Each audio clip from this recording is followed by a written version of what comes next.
Let's raise some big questions. What does Delhi 1011 mean for Kashmir in particular, given the fact that this is now once again emerging as the locus for the sleeper cells? Is the terror that we are seeing once again homegrown, or is it Pakistan-sponsored? Are we seeing a change in strategy by terror outfits using white-collar terror? Is the bid to target urban centers? And how does one deal with white-collar terror? Joining me now, Professor Siddique Wahid, distinguished professor at Shiv, Nadar University. He spent a number of years in the Kashmir Valley. Lieutenant General Syed Ata Hasnain, former GOC 15 corps, so knows Kashmir also very well. Brahma Chellaney, strategic affairs expert, also joining us. Appreciate all of you joining us. I want to come to you, Syed Ata Hasnain, General, because you wrote a piece today where you clearly pointed out the fact that you're concerned that urban areas could be once again be targeted, this time using white-collar terror. Do you see this as an act of desperation, a regrouping of terror groups, or the fact that with the kind of general in charge in Pakistan, Pakistan is once again activating some of these sleeper modules? Are you seeing a change in strategy, General? Thank you, Rajdeep, first of all, for inviting me for your program. What I am seeing definitely is a revisit. In the sense, terrorism has a way of always getting recycled in different ways. One has seen this for the last 35 years in Kashmir. A particular strategy used at some time always comes back in a different era gets rejuvenated in many ways. Now, we have seen lots of terror attacks in Mumbai, in Delhi, in the early part of the millennium, late 90s too. All that quietened out after that, and you found the focus primarily inside Jammu and Kashmir. The intelligence agencies had managed to isolate Jammu and Kashmir and busted most of the networks in the rest of urban India. But thereafter, we have seen that once militancy or terrorism as such, the terrorists have been reduced in Kashmir, we have not been able to completely obliterate, take out the various overground worker networks. These get recycled. It is primarily based on financial conduits, a lot of drug conduits which come into it, some ideologues, some issues regarding radicalization. That's how human resources and material resources keep getting recycled. Now, this is what we are exactly seeing happening in Jammu and Kashmir. Again, it cannot happen on its own. There has to be a sponsorship. Whether that sponsorship is internal inside J&K or is coming from outside will be determined, I suppose, from the investigations which are ongoing at the moment. But I suspect that it is not Delhi alone. As I think already brought out in your report earlier, there are a number of urban centers in northern India in particular under focus. And as the investigations keep giving out these revelations, we will find that this could have been a potential attempt to try and take this to different urban centers, considering the fact that there was 3,000 kgs of ammonium nitrate which was recovered. Obviously, it meant that this was meant for multiple targets all over northern India. That's the worry, of course, that the volume of explosives suggested that this was not just about some limited attack, which was a panic attack, some believe at Red Fort, but was actually planned for a much bigger attack. Some believe on December 6th was the plan, which was, of course, the anniversary of the demolition of the Babri Masjid. But Professor Siddique Wahid, this radicalization that we are seeing, is there a new trend when you hear of a doctor's module, those who are working in universities, in hospitals, being in some way indoctrinated? Is that a new form of radicalization? We've heard about urban youth being radicalized when Simi was operating in the early 2000s. Are we seeing a new kind of radicalization? Rajdeep, I should begin by saying that I'm not an expert on, terror or terrorism. But I want you to explore the Kashmir angle with you, because you've understood Kashmir, this radical element that Jamaat-e-Islami, the overground workers are being now picked up. Do you believe that this has existed, or is this something new that you're seeing? Well, it's let me say that you used a word earlier in the show where you said that there's is this an act of desperation, and despair there is a lot in Kashmir, but I certainly didn't sense a despair towards violence. And a despair that would push towards violence. I think the despair is, not knowing exactly what is going on. So if you're asking me, yes, I mean, for me, it is a surprise to see this, being in Kashmir, living in Kashmir, to see that this has been traced to Kashmir. And I say traced in inverted commas because I think we are still waiting to see the evidence. And I think that that's going to be very important to determine then what exactly is going on. But the reason I ask you this, Professor Wahid, because we saw after Pahalgam and the terrible terror attack, there are lots of Kashmiris come out of the street, take on Pakistan, and in a way, there was a universal condemnation of what happened in Pahalgam. Now, Yes. 6 months later, we are seeing this new form of terror being linked to various modules operating out of Kashmir, or certainly having an epicenter in parts of Kashmir. Do you see that there has been a regrouping, a resurfacing of some of the old groups in this new form? Possibly. Yeah, like I said, I mean, my expertise on this is very limited, and there's nothing that I have witnessed in the recent past that would suggest to me that something like this was in the offing. Okay. Brahma Chellaney, Kashmir has been at the epicenter of terror activity for almost 3 decades. The militancy of the late 80s, 90s metamorphosed into some form of increasing cross-border terror that was used. There was a period when there were foreign militants. Now we are seeing the revival possibly of homegrown groups. Do you see a pattern emerging? Do you believe that this is post Pahalgam, post Operation Sindur, groups like the Jaish in particular now using possibly some of these educated professionals as part of their sleeper cells?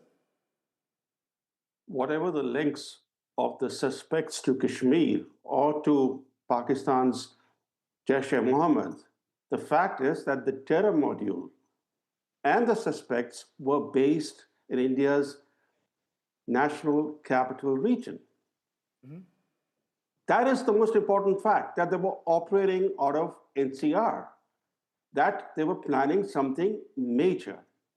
Now, another more disturbing thing is that it's well established that poverty or ignorance does not drive terrorism. Many major international terrorist attacks have been carried out by well-to-do individuals or highly trained professionals who were leading comfortable lives. Such attacks include 9/11, the cafe attack on foreigners in Dhaka in 2016, and the jihadist bombings in Sri Lanka on Easter Sunday in 2019. The Delhi car explosion and the uncovering of a terror module with a large stockpile of military-grade explosives, however, represent an even more alarming trend. Medical doctors who are trained to save human lives, turning into agents of death. Doctors, as you know, by training and ethical commitment, are meant to save lives, not to kill the innocent by embracing terrorism.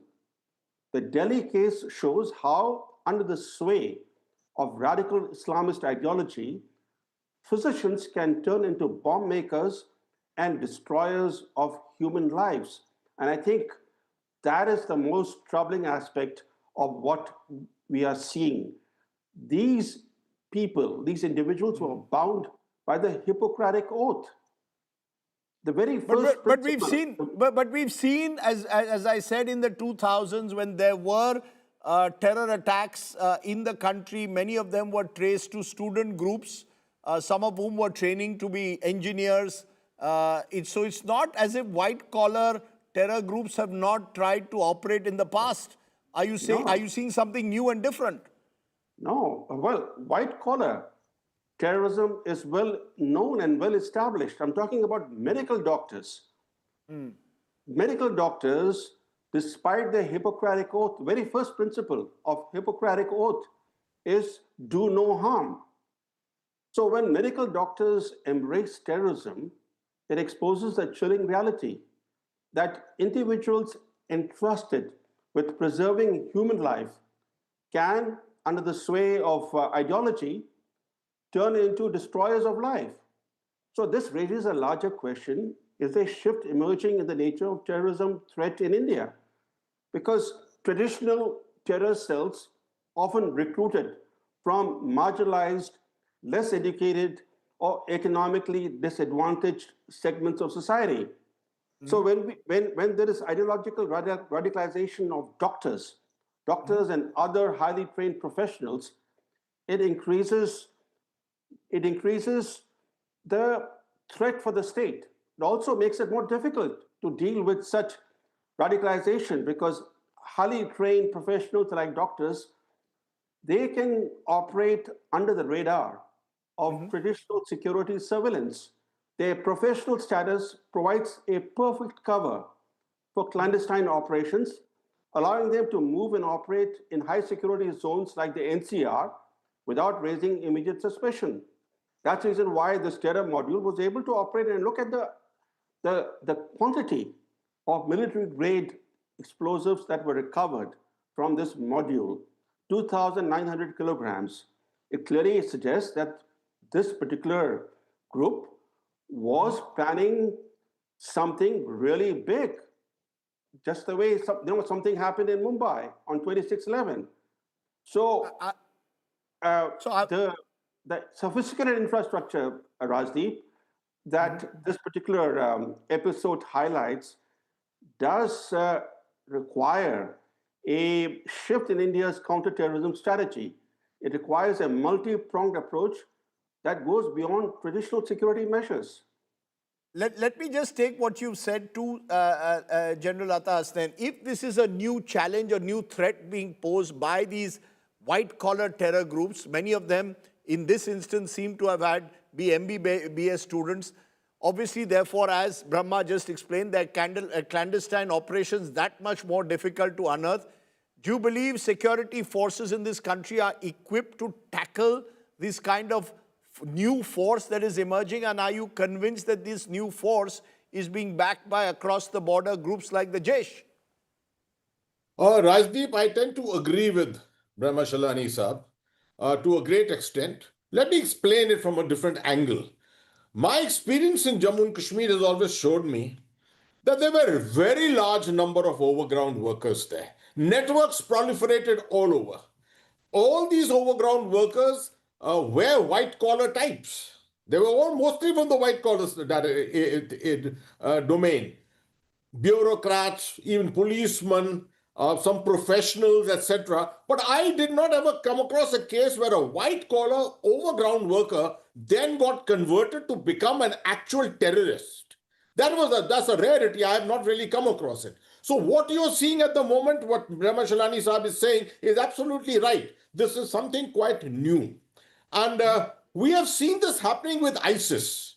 You see, it's not in India we have seen, but in ISIS we definitely saw 40,000 fighters from all over the world, many of them white-collar people who came and joined, who were sort of attracted to the very glitzy propaganda which the ISIS had been able to put together through their famous magazine called The Beak.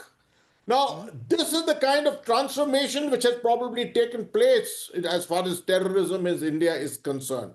And yes, it's going to be a challenge for our security forces. I once again say that the Indian intelligence agencies and security forces have kept India by and large safe for the last 15, 17 years. No major problems in urban areas. But this sudden revisit of terrorism in Delhi obviously throws up a completely new challenge. And as very correctly assessed by Brahma Chellaney Saab, most of the white-collar workers can continue to work under the radar. You don't tend to, when you look at a person, you don't tend to believe that this is the man who can perpetrate an act of violence as heinous as the one which has been done at the Red Fort area. So obviously, but But I also have a tremendous amount of confidence in the ability of the Indian intelligence services and security forces. They will convert very quickly and they will re-emerge as winners, and this I'm very certain.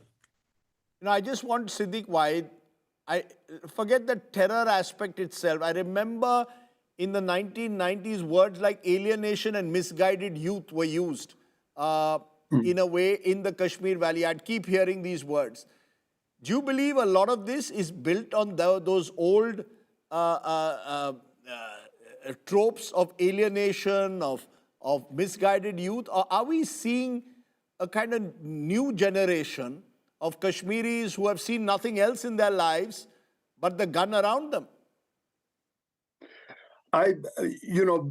Again, I'll have to plead ignorance on this score, because I think it's a very sort of specialized area where you have to have ground information. As far as alienation goes, that exists. I mean, it's not something that is invented. I think that does exist. As I said earlier, I had not sensed that there was a desperation to go to violence, and certainly violence of this extent and in this manner is something that is quite a surprise to me. I mean, and in the last few weeks, I mean, these many surprises like this have sprung up in what used to be the Jammu and Kashmir state, and one is very perplexed and wonders what it bodes for the future. I think. As far as white-collar terrorism, as has been referred to, frankly, it's the first time I'm hearing it, and I suspect this is what is defined by people who are educated, and it's not, no longer we are talking about the uneducated, somehow sort of an organized form of violence that people are organized by educated cadres, taking place. And if that is the case, then I think, yes, we've reached another level. I just want to play, though, what the Prime Minister said after Operation Sindur, because one of the questions that has been raised, it's come through sources that acts of terror will be treated as acts of war. At least that's the message that's gone out. Listening to what the Prime Minister had said then, and I'll get then Brahma and Syed Ata Hasnain to respond. Operation Sindoor ने आतंक के खिलाफ लड़ाई में एक नई लकीर खींच दी है, एक नया पैमाना, न्यू नॉर्मल तय कर दिया है। पहला, भारत पर आतंकी हमला हुआ तो मुंह तोड़ जवाब दिया जाएगा। हम अपने तरीके से, अपनी शर्तों पर जवाब देकर रहेंगे। Brahma Chellaney, given the fact that the government has said we've rewritten the terror doctrine, some suggesting acts of terror will be treated as an act of war, how does one look at what has happened at Red Fort? Can it be squarely distinguished from what happened in Pahalgam, in Baisaran 6 months ago? If it's true that the suicide bomber behind the deadly car explosion and the arrested suspects are linked to the Pakistan-based Jaish-e-Mohammad, it raises the larger question as to what are the enduring results of Operation Sindur, if any. Operation Sindur, as you rightly pointed out, was launched in response to cross-border terrorism with the aim of controlling that scourge by imposing deterrent costs on Pakistan. Today, the infrastructure of cross-border terrorism remains intact, for sure. Nobody is disputing that. Whatever terrorist infrastructure India destroyed during Operation Sindur is being rebuilt by Pakistan. But these are homegrown terrorists. Just to stop you there, the fact is these are terror modules operating out of Jammu and Kashmir, particularly the Kashmir Valley, unlike Pahalgam, where the terrorists were operating and came in across the border. That's the distinction. How do you know that, Rajdeep? First, the terror module was operating out of the National Capital Region, not out of J&K. Right. The investigators are They had only... their one they minute. originated. They came from No. originally from Kashmir.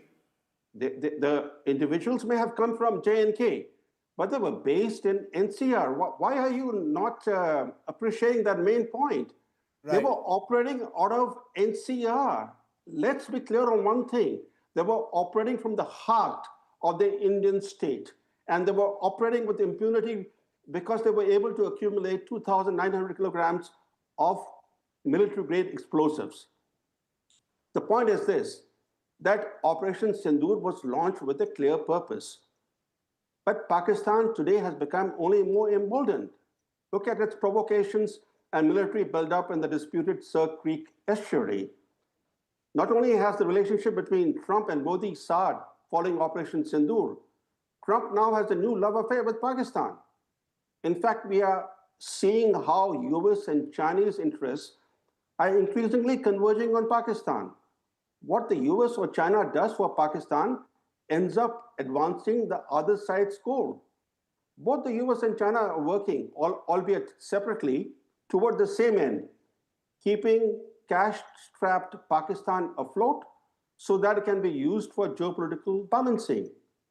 Saudi Arabia, meanwhile, has concluded a mutual defense treaty with Pakistan, largely because Pakistan's standing went up in the Muslim world as it was seen, rightly or wrongly, as having held its own against a much stronger India during Operation Sindur.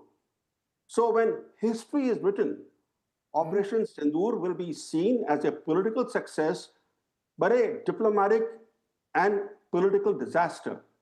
India, an emerging global power, now finds itself equated with Pakistan, a quasi-failed rogue state. Is that what Indian policymakers wanted when they planned Operation Sindur?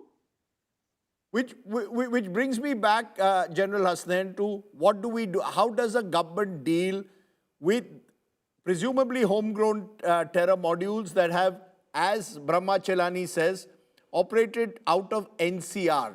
It could be NCR today, it could be another urban center tomorrow. Do you give the same response? Should you have the knowledge that the Jaish-e-Mohammad are their handlers that we gave during Operation Sindur, or you have to exercise considerable restraint? Considerable restraint will be the answer. Primarily, I'll tell you the reason for it. Circumstances have changed, as Brahma Chellaney Saab just said. Circumstances have changed dramatically since May to November in 6 months. Diplomatically, geopolitically, if you look around the world, things are completely different from what they were in May. Partnerships, strategic partnerships, etc., have diluted, reformed, reconfigured in different ways. National interest is the only thing that we have to look at. What is our national interest? Do we just go by the Prime Minister's statement? The Prime Minister made a statement for a contingency which existed in the month of May, April and May. That contingency does not exist today. So why should we insist that the Prime Minister's word is the last word, what he spoke in April and May? As to, no one has claimed, unlike what happened in Pahalgam, where a claim was also made by a terrorist group on the other side of the line of control. This time, no claim has been raised so far. So let the investigations continue, and if this is seen to be only a homegrown group, but receiving sponsorship from across, I think then we will have to reconsider and look at all our options to see what our national interest dictates. Brahma, you don't seem convinced. A quick final word. Well, I think, Rajdeep, look at the larger implications of what this deadly car explosion means for India. India is located in a very troubled neighborhood, but India remains a beacon of stability and economic dynamism. It's the only stable, economically booming country in South Asia. So when there's a deadly car explosion in Delhi, it attracts wide international media coverage. This act of terror was on the front pages of international newspapers. Such coverage in turn makes some people wonder whether India is really that stable. That is the reason why the terrorists behind the car explosion sought to target the NCR. That is also why Pakistan's ISI staged the horrific Mumbai attacks of 26/11 by deliberately targeting India's economic capital to undermine India's image as a stable, booming country. And I think the latest terror attack is a sobering reminder that the front lines of national security lie not just along India's borders with Pakistan, but also within India's cities. So the security agencies need to proactively safeguard major cities by tightening urban security protocols. I must be fair to our agencies, though. This is the first such major incident that's taken place in more than a decade now. Therefore, we often don't give them enough credit for some of the modules that they bust.